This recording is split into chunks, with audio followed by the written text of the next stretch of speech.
Thank you, fellow Toastmasters, for being here. Fellow fair weather Toastmasters. How many of you know why we call it fair weather Toastmasters? It occurred to me that there's a lot of new people here since we founded this thing. How many know? Well, hands high. My glasses don't work. Just all right, so I'm going to give you a little. I'm not here to talk about that. I'm here to talk about the title of my speech is "And So Far As We Don't Know."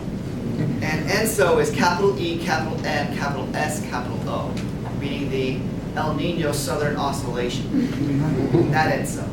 So El Nino. How El Nino? But first, I want to deviate from my plan and tell you a little of why we call it Fair Weather Toastmasters. When we founded this, Alan Haynes was the active in Toastmasters, and one of his things he needed to check on his box was getting the club started a little bit.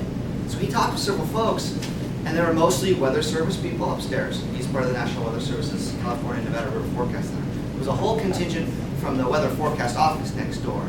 There was a group of us from flood management and also from operations control upstairs on the third floor. Well, we all came to the conclusion that, you know, if we get into a flood or high water event, none of us can show up because we'll all be busy. We'll only be here when the weather is fair. So hence Fair Weather Toastmasters. Not as applicable today because there's so many more of you who are not, you know, obliged to go rushing back off to work during a flood emergency. Anyway. So who here has heard of El Nino? Seen it maybe in the press or read about the paper?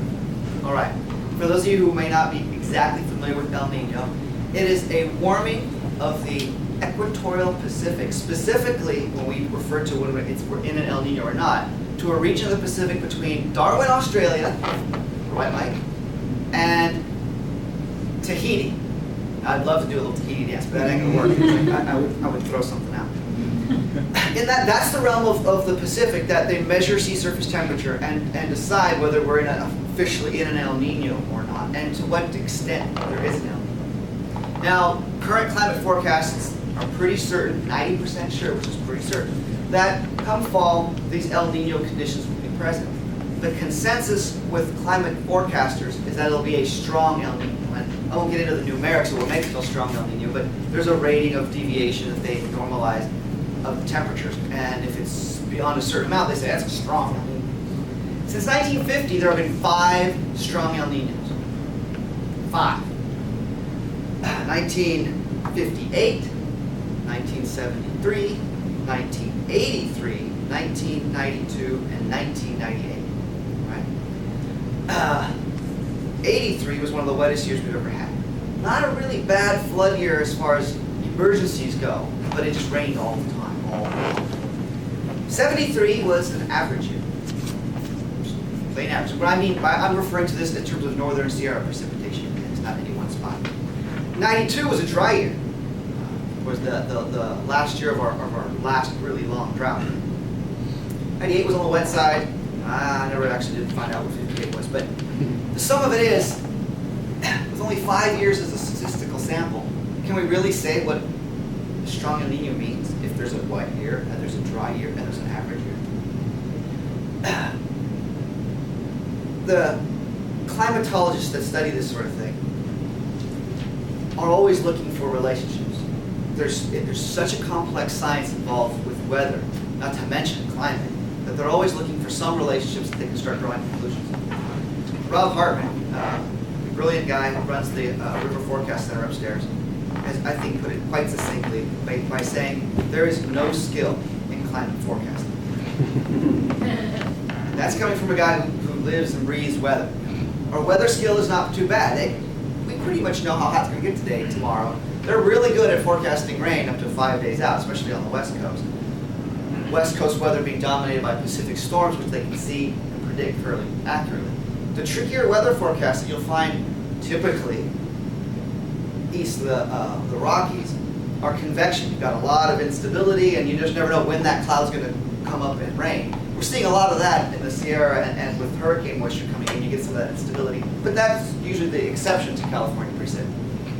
Well, when you look at all these different patterns, look at all the different El Nino conditions, one could draw a conclusion that the odds improve a little bit for Southern California. Now, that's to get into all the statistics. Most news agencies don't have that kind of time, so they'll just say, well, El Nino means more rain in Southern California. If they're really being good, they'll just say it just means more rain.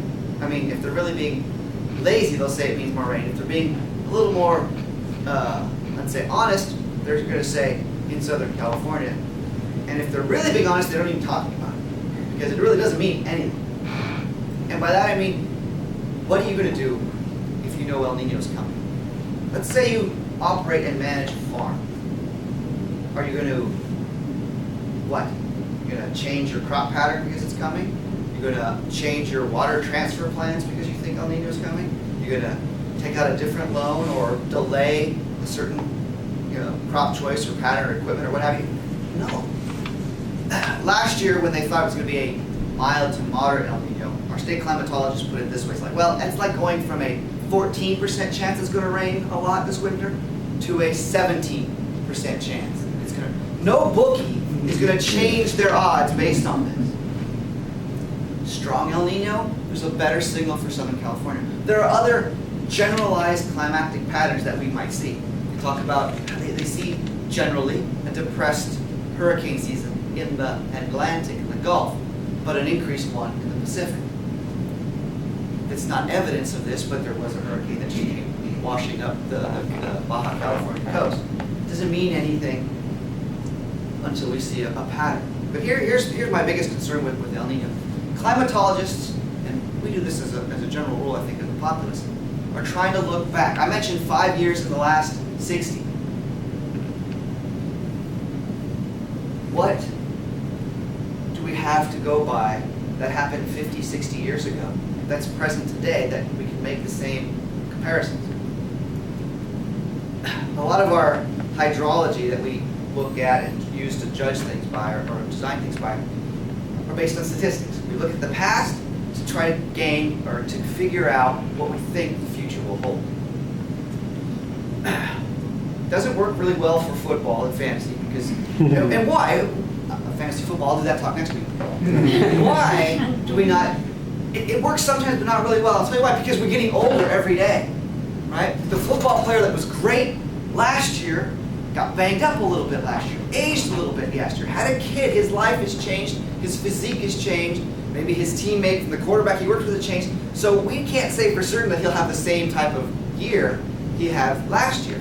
People are more aware of him, so they're judging him better, they pay attention to him. So they're studying his film better, so he's going to have a harder time. How he did last year is not a guarantee how he'll do this year. You might be able to sway your bets, but it's just that, it's guesswork. Same thing holds true for climate. If you believe in climate change, even if you don't, it still is changing. Why it's changing, I won't get into. But if it's changing, how can we say what happened 5, 10, 20, 50 years ago is still applicable now? El Nino. They love making a big deal about it because it's easy to print and it grabs attention. It doesn't mean anything actionable for the coming year. We can have another bad drought year. We might have a drought busting. Don't believe the hype.